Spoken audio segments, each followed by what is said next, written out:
reklamo.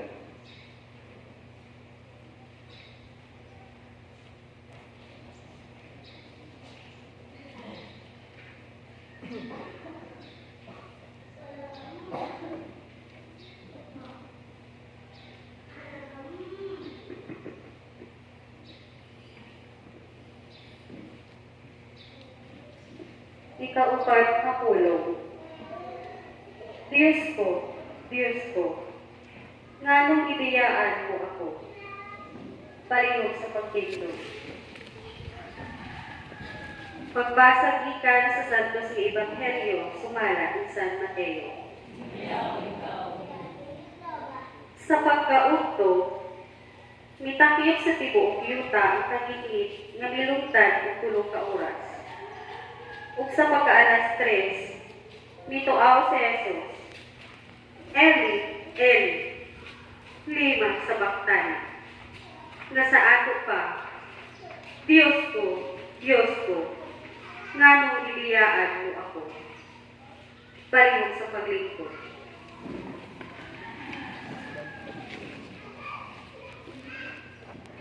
Diyos ko, nganong ibiyaan mo ako. Usa sa pito, kapulo, nagilikok sa atong Ginoo sa wala pa siya namatay sa cross. Pagindahay sa tao, kanag-anto sa tumang kasakit o kansyon. Dili ba sa panahon nga agtong kita nagpatong-patong nga problema? Dili ba sa panahon nga kita takboyan sa makalilisa nga sakit? Nga halos ikamatay na nato? Mabasod o mapakutana na ito ang Ginoo. Diyos ko, nganong ibiyaan mo ako. Dili lang sa makausap gayon. Naghilak o imahay ko ang Ginoo. Sa nahita ko sa akong kinabuhi karon.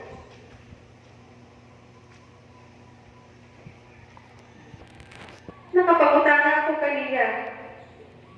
Dili pa ba niya iligo ang akong pagservisyo kanimo? Upad pa, sa bata ako. Dili pa ba ikaw nga gikuhaan ko nimog sa'yo sa akong amahan? Wala na akong namatsagan ng tinuod sa pagigumba sa usang amahan.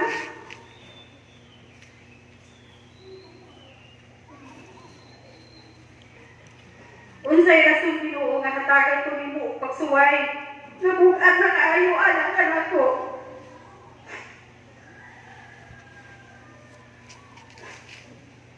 Hangtod kanos ako pag-antos. Hangtod kanos akini ugaan. Mao gini ang mga pagmahay nga gibato ko sa Ginoo.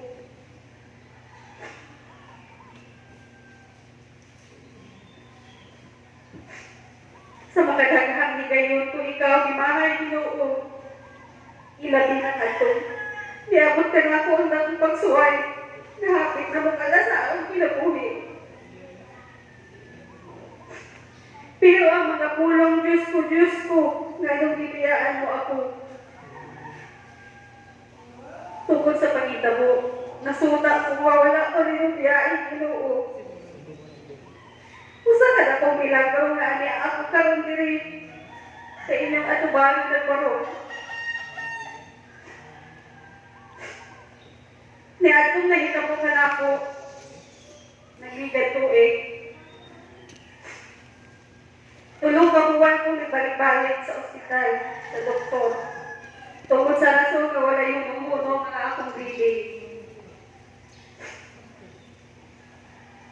Dagang hihimo nga laboratory, check up.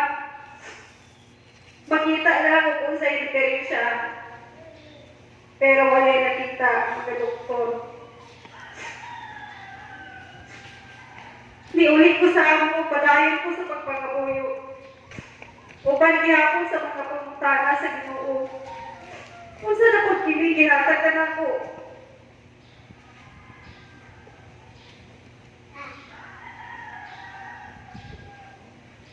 Pero bisan pa sa tanan ng mga mahitabo padayon ko sa pagsimba o pagsalig na Ginoo Ginoo.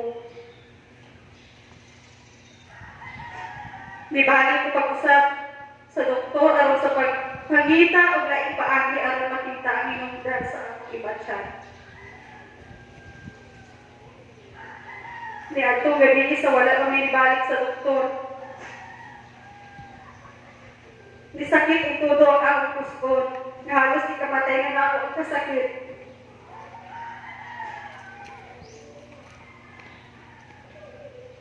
Di ato migayo na. Di tugyan ko na kanimo ang tanang Ginoo. Ang pagipakita mo kung sa kakamaayo Ginoo. Tungod sa katapusan ni gayon, nakita sa mga resulta sa laboratory ako ang resulta. Dito nakita nga dunay usang kinabuhi niturok sa akong sabakan. Ako ang kalipay ang maong grasya. Abang pinipili may imong ako. Pinahanggan ko sa kinikuhaon.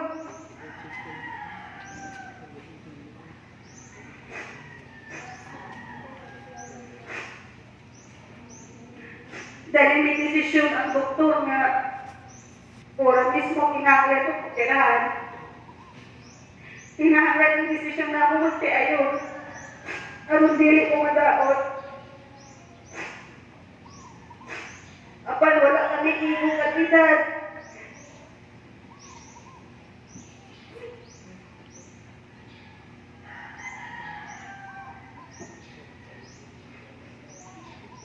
Wala kami ibong katidad. Anong ganito.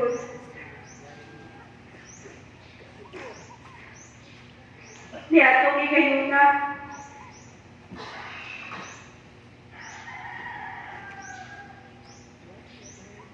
ibatsa ito nga murag nitabang ka na ako ang gamit niyuta. Kung sadihan ko sa pagsulti ang doktor na pipila na lang ka oras magutura ka na sa akong sabakan.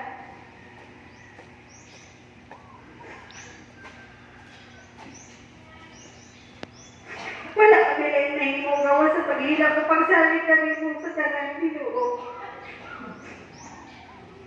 May desisyon kami sa pagpaogiram upang sa among takong pangutana kung asa kami makuha sa mga katidad.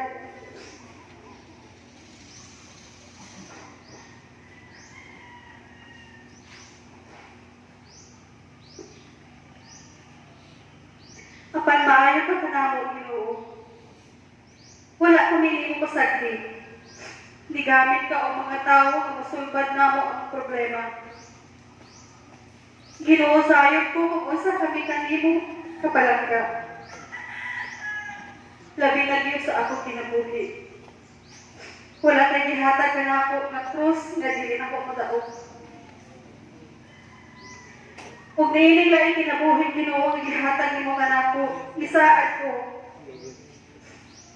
Natili ko na dito kung pa kinipulong na imong ilitok dito sa cross. Diyos ko, nga nang ibiyahan ko ako. Dagang salamat.